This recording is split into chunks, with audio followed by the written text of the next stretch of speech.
ঘুম থেকে উঠেই আমার ফার্স্ট কাজ হলো সোনাইয়ের জন্য টিফিন রেডি করা, তারপরে তাকে রেডি করে স্কুলে পাঠানো।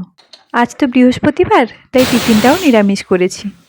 আর জানো তো, আজকে ভাবছি একটু মন্দিরে যাব। বাড়িতে তো অনুষ্ঠান, অষ্টম প্রহর আছে, তাই আগে মন্দিরে গিয়ে পুজো দিয়ে আসি। অ্যাকচুয়ালি কি বলো তো, আমাদের বাড়িতে না যে কোনো অনুষ্ঠানের আগে মন্দিরে গিয়ে পুজো দিয়ে আসা হয়।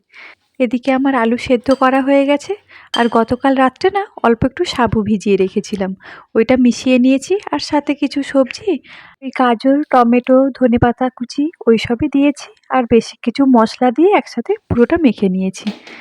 আর অল্প অয়েল ব্রাশ করে এটাকে ভেজে নিয়েছি।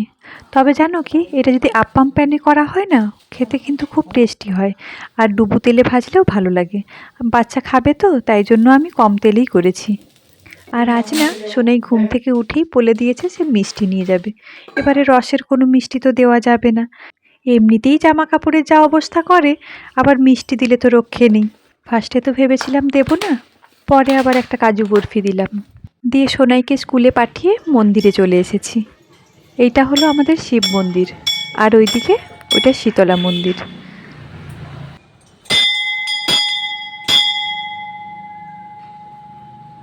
আর আমি তো বেশ সকাল সকাল গেছি, তাই তখনও অবধি ঠাকুরমশাই আসেননি। চলো আজকের মতো ব্লগটা এখানেই শেষ করছি, দেখা হবে পরের ভিডিওতে। টাটা।